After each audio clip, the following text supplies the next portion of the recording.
Hi, I'm Cynthia Schiller. Please like and subscribe. So I'm going to reply to somebody. Shout out to Mentalhealness, LEE Hammock. It was somebody I replied to on his site.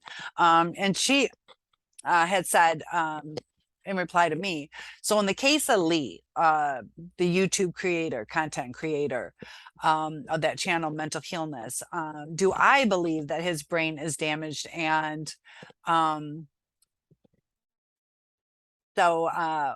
will he get tired of acting and go back to his old ways? She's only asking, she states, as she was in a relationship with somebody who is a narcissist. She states that she loved him, but she could no longer stand the verbal abuse. So she's kept his distance, but in light of my comment, she's asking if her ex-partner will not heal and if she is better off not going back. Thank you in advance for my response. So this gets a little deep. I'm going to go ahead in a second and show you guys the brain scan again. I just did a video you might want to look at, the brain damage. I'm sorry, the brain of a narcissist. So I have videos on the brain damage. You can type in brain damage. It'll show our damage, their damage, two different videos. Also, the brain of the narcissist gets into like some scientific stuff about it. So there is some evidence that you can see on brain scans. The volume's the same for the most part in healthy people versus narcissistic people, but the area responsible for empathy, there's thinning, there's missing portions. I'll show you in a second with the slide. But you know, as far as Lee, he does state he's self-aware. He's seen, I believe it's been about 4 years. I follow him. He's got a lot of good advice, but we're going to talk about him. His personality, I believe he's a model. I'm not sure if he also acts, but he does like modeling. He's into real estate, and you know, he's cheated, he's self-aware. So these narcissists can spew out the advice. They know what they do wrong, but is it changing? So he's getting supply through YouTube. His wife, they were off and on. She left and he came back. So she's still in the house. So he's getting the supply that he needs right now. He's also probably, in my guess, growing his real estate because now he's famous. I saw him, I was like going through, he's done maybe a documentary or a news, I believe it was a news show, and he got a few minutes. I was like, wow, like he's on like this news thing, and he gives really good information, but you know, they kind of tell us to stay away from them, but in the same breath, he's not quite as go no contact, leave us alone, as some of the other self-aware ones. But he advises about going no contact. So he doesn't say unless the person's really self-aware. He doesn't get into that as much. Not he's more on the side, it seems, of the abused. When if he was really trying to help the abused, it would be nice if he could relate to the abusers. But he even states, you know, that pretty much helpless. Like he will talk to them, they might talk to him one time and then they're done, they don't want to hear it anymore. But people like us who've been abused, they're watching this channel like crazy, doing one-on-ones with him. So as far as his brain, LEE Hammock's brain, I haven't seen his brain scan, for one thing. And I don't know if he went to a reputable therapist. It's really important to go to the right therapist because misdiagnoses can happen. He's he's self-aware. He is self-aware. But is it really changing? You know, I just did a video about my narcissistic neighbor who was entitled and giving me a hard time, and then he's like, whoa, I'm not trying to be a jerk, I just like it just kicks into overdrive. That's just how they are, even when they're not trying to be a jerk. So my narcissistic neighbor took a step back and said, whoa, let me give you a hug. I'm sorry. But they still do the abuse. So Lee's like, you know, they talk about diving into their work. He does a lot of videos. I can't remember how many children, 3 children, I can't remember. He's got one little one though. And who's the majority of the caretaker. He's even said he has to stop and think and focus. It's a mental thing where it just doesn't flow. He has to try to relate. That doesn't mean he's healing. That means he's changing his actions. Is that healing? Is that healing? You know, if I walk on crutches because I have a broken leg, me sitting in a wheelchair isn't fixing my leg. I'm just utilizing a different form of transportation. The injury is still there. So his injury is still there. He's not going to feel or change his thought process. He might struggle to understand us a little bit better, to take the time. He does state that he does take a little bit more time. But things are going good for him. I'm sure he has frustrations. We all do. But he does get a lot of supply right now. And his needs are full right now. But what if she leaves again? Or what if his YouTube gets shut down? How's he going to handle that? Is he going to rage? Is he going to get frustrated? He probably will. I don't know him. So I've only watched, you know, you guys only know me from my YouTube, you know. We all have our ups and downs in life, but how would he handle the stress? He says he's self-aware. Do we know that now he's doing what he's saying? Because remember, narcissists are liars, and I'm not saying he's lying, but he could easily say, you know, every Saturday I'm taking the kids to the park, and he did it twice, and we're like, oh, he's committed to every Saturday, to where we have that picture in our head. So I can't fully evaluate Lee. So I'm going to talk more about narcissists. Does their brain heal? And I'll go ahead and share that. I've read the excerpt on that. So this is, oh, I got a screen share. Sorry, guys. I don't have my glasses on. So the brain of the narcissist is damaged. And here we go, guys. And I'll enlarge it for you so you guys can see it. But the amygdala and this area right here is quite a bit darker than a normal brain. There's also a lot less activity down here, a lot more.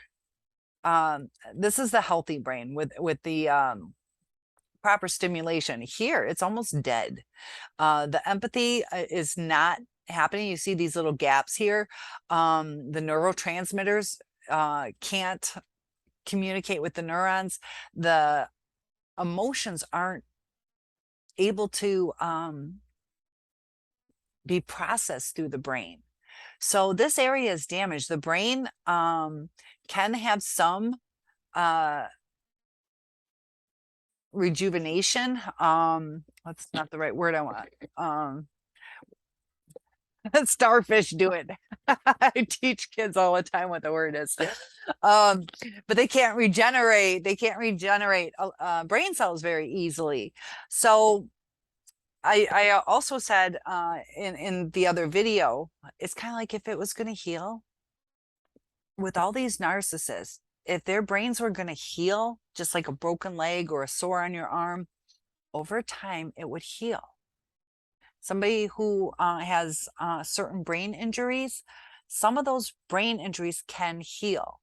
Give it a year, give it 2 months, whatever it is that that brain injury needs. If that portion of the brain is meant to heal, it will heal. And there's all kinds of things. Closed head injuries are worse than open head injuries because of the pressure. There's all this stuff that goes with it. But is the narcissist brain going to heal?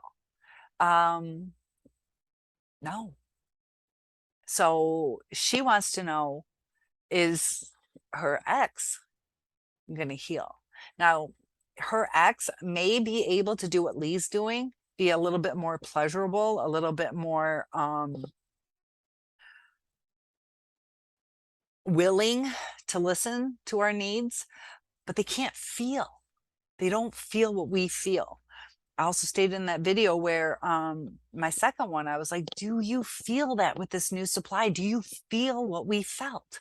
It's like, oh, I never looked at it like that. They don't process the feelings. They don't process the feelings. Second one even said, I don't love like other people do. And, you know, they repeat their patterns. It's um, like after the CPTSD that I've been through, we have triggers now. I didn't have triggers like this before. It's like a wave comes over you. You feel bitchy. Same with like, it's almost like, you know, premenstrual syndrome where you're like, where is this coming from? These, you know, where you're like, shut up. Why did I just yell shut up so rudely? It's a wave that kind of comes over you that you got to control, you know, where you're with CPTSD, you can be caught in your thoughts and you just don't want to talk to somebody right now. And so you'll snap at them. That's outside your character. Now we're starting to take on narcissistic traits because we have triggers. The narcissist has those triggers. And unless they delve deep down into what those triggers are, they're not going to realize why they're reacting the way that they're reacting. So it's just going to happen, you know. I also did an alcoholic brain versus a normal brain. Both of my ex narcs are alcoholics, so you got this stuff going on too. So the darker coloring indicates depressed brain activity, so they're already struggling. They're struggling with memory because they can't remember what we've talked about. They do have lapses in their memory, so they make up stories because they believe that that's probably what happened. That would make sense. Of course, I was home on time. Like, they don't remember certain details. They also don't want to take accountability for things. This is a scan of a woman with with alcoholism versus a woman over here without it. So their brains are damaged. And oh, I did this. It says, oh, we look so pretty. So you got this picture up here, but look at it from a different perspective. You know, here it looks like flowers. Here it's something completely different. And that's what the narcissist does, is they trick us into believing that they're someone they're not. They're bananas. They're not this beautiful flower.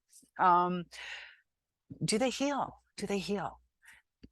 They'll continue abusing.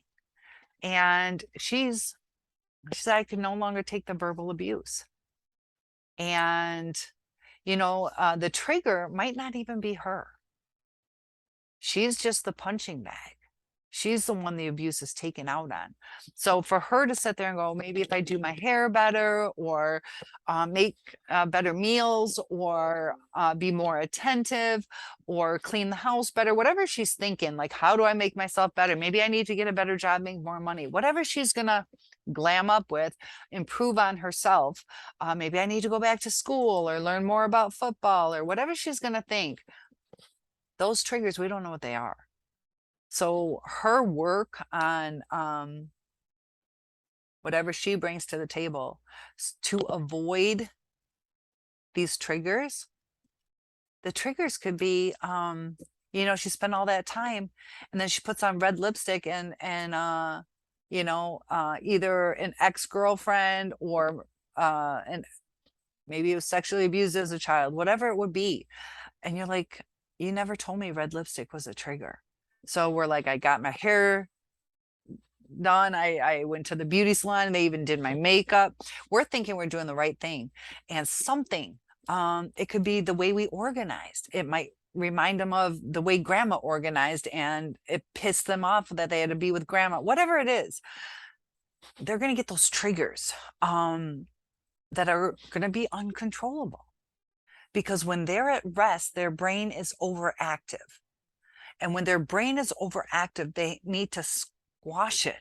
And they feel a relief. I want you to hear this. They feel a relief when they abuse. They feel a relief when they lie. It's soothing to them. Just like PMS, we get to eat chocolate. It does something to our serotonin, eating chocolate. And it calms us, it soothes us. So eating chocolate on your period has an effect on your brain. And the lies that the narcissist tells, the outbursts, soothes the narcissist. So, you know, guys, you were lucky you didn't go through this, but girls, have you ever just like started crying and you're like, why am I crying? It's the hormones. It's things like that when you're on your period or PMSing. And you're going to react to that. You're going to cry. And you're going to wonder what is going on. The narcissists, they're going to have things like that too, where they have a life of, you know, it's, oh geez. I think about it all the time, just how mind-blowing it is. I've really been watching how people talk. I saw this one thing where it was, if something is true, you will basically talk about or attack the issue. You're going to talk about the issue. But if it's false, you attack. How does it go? You attack the person that said it. Basically, when people try to defend themselves, if it's over a lie, they'll come back at you. They'll attack you. But if it's the truth, you talk about the truth. Narcissists won't focus on the lie. They won't that's where the blame shifting comes in, and putting it back on you, or the projection. They're focusing on, how do I get out of talking about the lie at hand? It's self-preservation for them. It's self-preservation, and it's abusive. And you know, I get where she's coming from. I get it. We long for, some of you have had it, you don't ever want to go back, but a lot of us, because it takes on average 7 times to break up with a narcissist. So depending on where you are in that cycle, some of you have stronger boundaries. Some of you know that we're being abused. Some of you can pick up on those red flags. The other portion of us are looking at the love bombing, or, you know, the great sex, or the attentiveness, and we know they're capable of it. They're capable of doing the action. That's when they wanted to secure the supply. But when it got comfortable for them, that's why LEE Hammock, he says, marriage is the finish line. That's from him. He says marriage often is the finish line. Kind of like, cool, I secured my supply. I don't need to do anymore. He has this like funny little skit where he's like, oh, I gotta go to the I'm gonna get married, and my numbers are gonna be off, but he, like, you know, I'm gonna get married within 6 weeks. They're like, oh, I did it in 4 weeks, and they're one-upping each other on who's gonna get married the quickest. Not like they don't focus on, you know, what a beautiful person they're with and how caring they are. If you notice, if you ask like a narcissist, what do you love about the person you're with? Oh, they're a really good cook. They cook for me. They clean. They take care of the kids, as opposed to focusing on the person. They're focusing on what that person does for them. They don't say, I love her because she's kind-hearted, or she's very giving. She's always helped out. She does this for me. It's a different twist. And sometimes it's hard to see. Sometimes it's even hard for me to talk about it, because my mind has to switch on how to use narcissistic words to give you an example. Like, it's hard. So when we want the narcissist to twist it back and handle life our way, that's kind of what we're asking them to do. Our way is like society's way. That was another thing I thought of is, you know, my first one was like 51%, I'll make the decisions, 49% is for you. So when it comes to a decision, because he said somebody's always got a trumpet, somebody always has to be like the decision maker. So 51 versus 49, I will never win, ever, ever.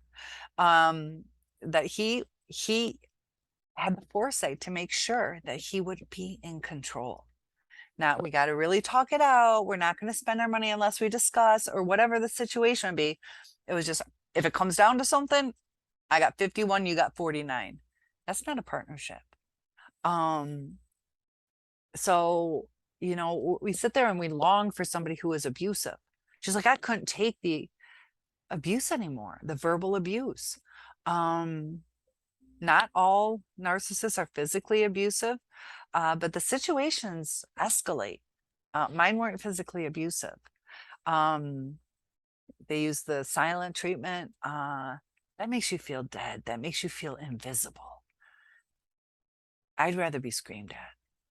Not that we want that, but the silent treatment when you're trying to communicate with someone, is devastating, because there's no working on things, you know. Not that you want this, but you know, if they're like, you're such a fat ass and you don't shut up, they're like, okay, so maybe I need to think about losing weight, maybe I need to be a little quieter. There's something that you can at least think, like, should I or shouldn't I change this, or how do I respond? But when it's a silent treatment, it renders you 1,000% helpless. And sometimes they're micro silent treatments, you know.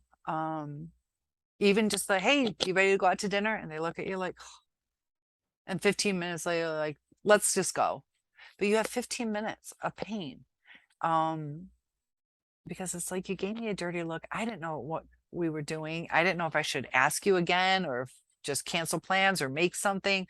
Over time, it adds up. It's like that Chinese water torture I keep talking about. So longing to get back with an abuser. We've talked about the Stockholm syndrome.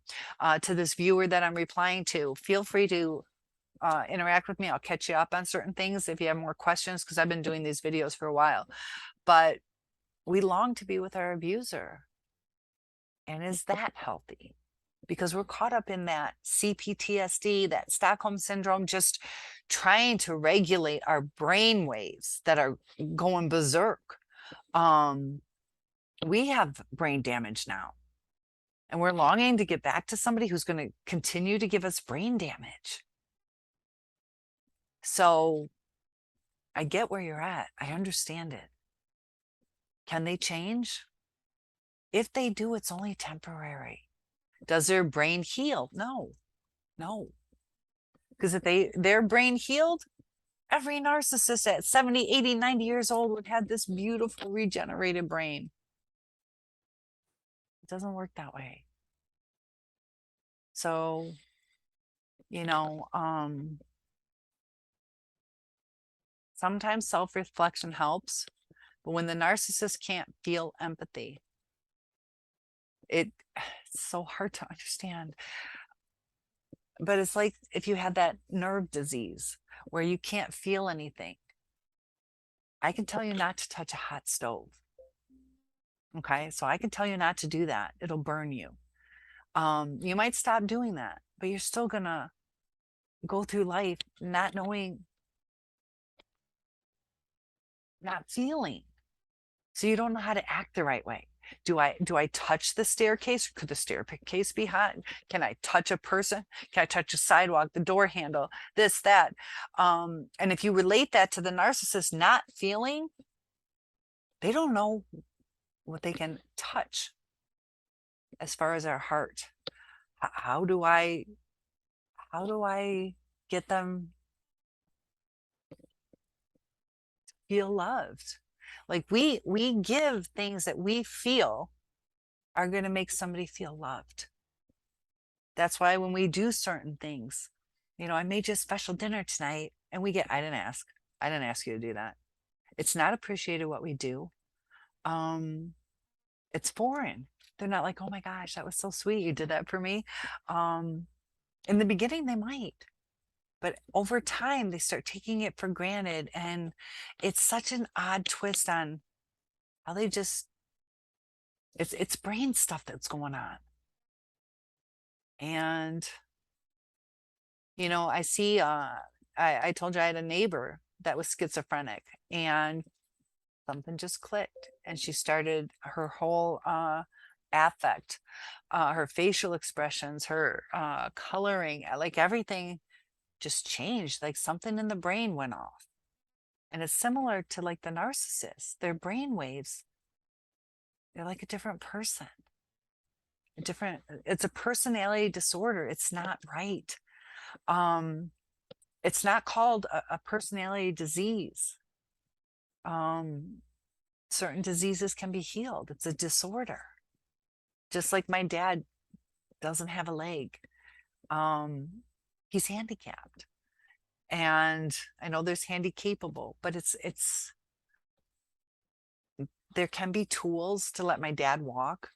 There are tools a narcissist can use. They can, like I said, bring you flowers every Wednesday, take you out to dinner every weekend. My dad can use a prosthetic, but that leg is not real. That leg's not real. It's getting him by. There's no feeling in it. It's a tool. It's not the same. It's not as good. The narcissist, whatever tools they use, are not going to let them feel love. They might feel important. They might feel that you love them. And they don't feel it back. And that's kind of like hard to understand.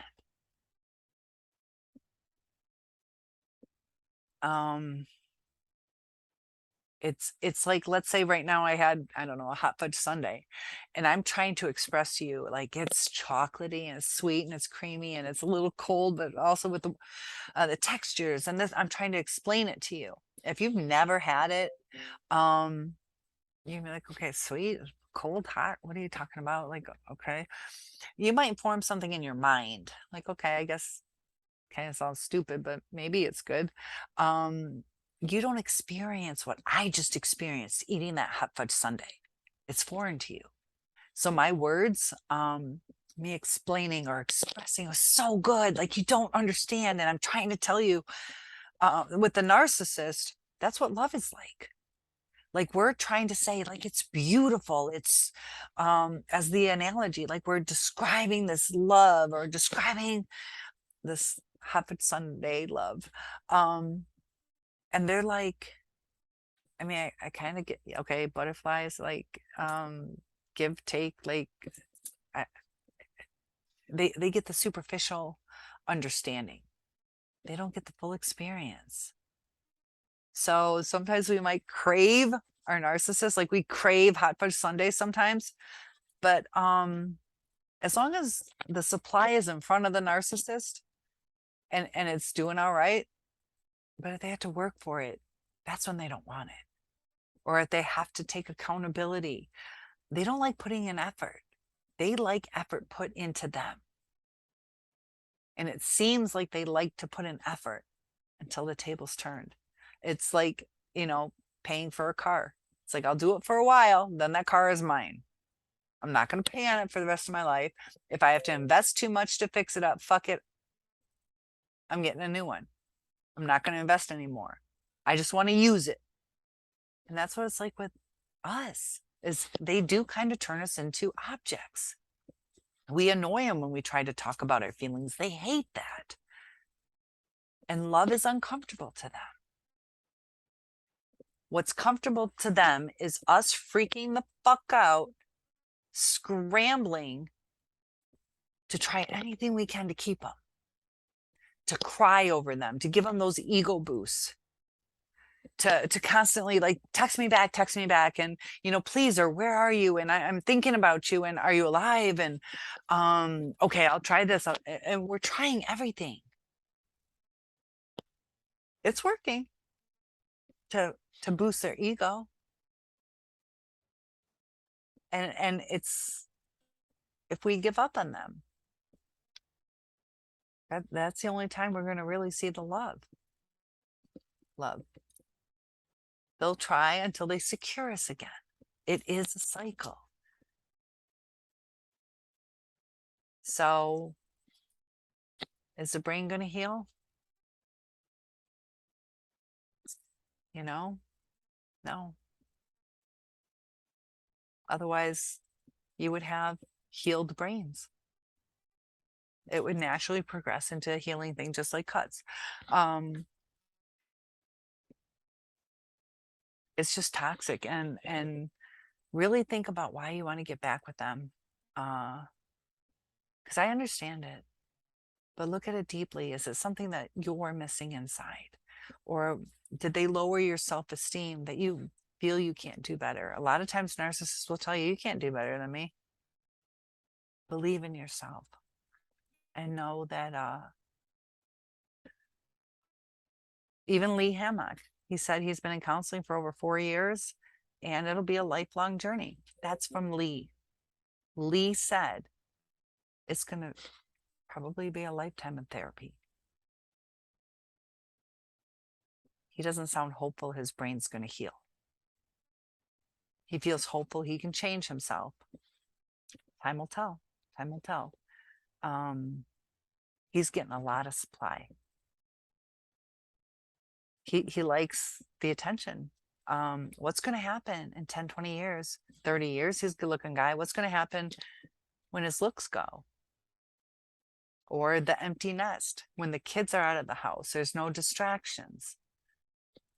Or he gets so big with YouTube that he forgot he has a wife. So it's keeping him busy. So he's not cheating. He might be, but it's keeping him busy. What would happen if he didn't have YouTube? His mind would probably be thinking about adding on another girlfriend or something. I can't say for sure, but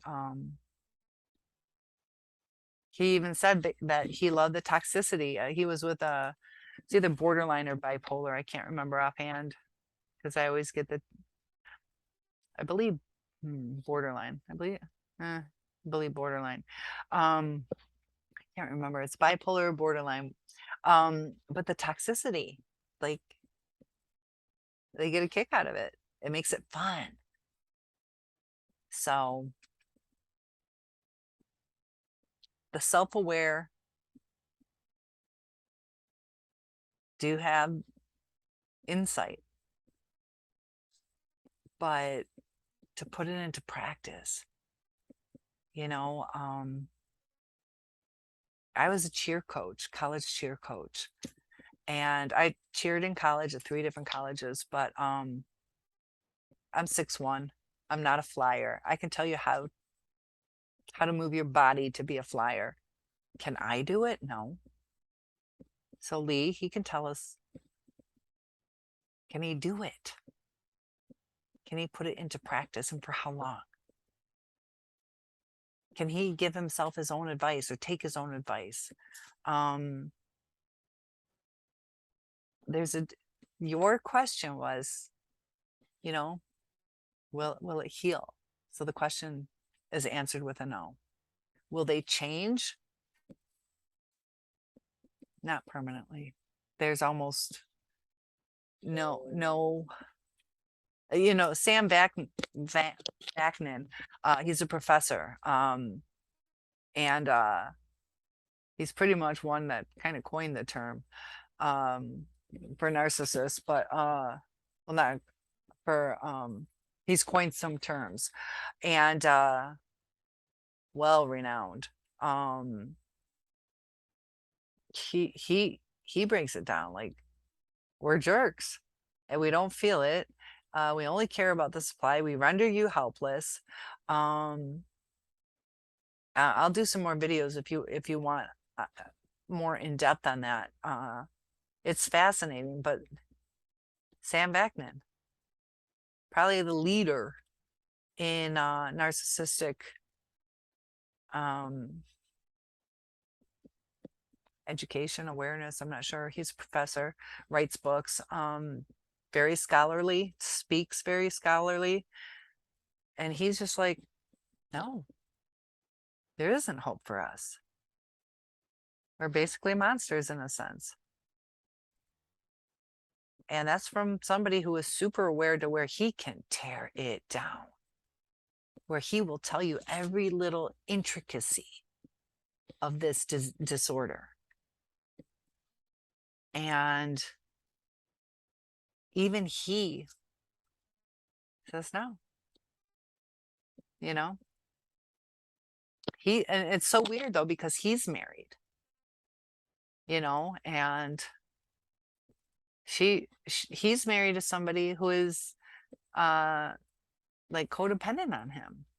And you know, it seems like it works, but she's a doormat, you know, and I don't know how long it'll last. I can't do that. Let me see how long he's been married. That'll be something interesting. That'll close out this video. I believe they've been married for a long time. How long has Sam Vaknin been? Oh, of course because sometimes too, you know, we hear certain things and we try to relate it to ourselves, but we don't know what's deep down.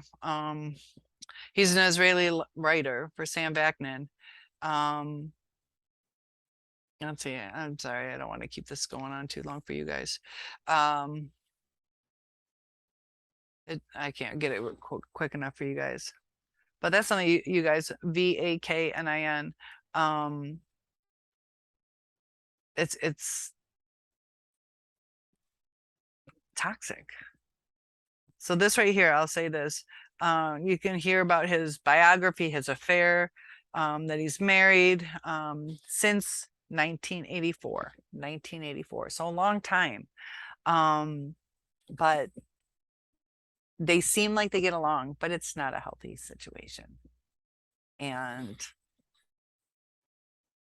can it be healthy? Maybe we should ask that. No. All right. Thanks for your question and comment.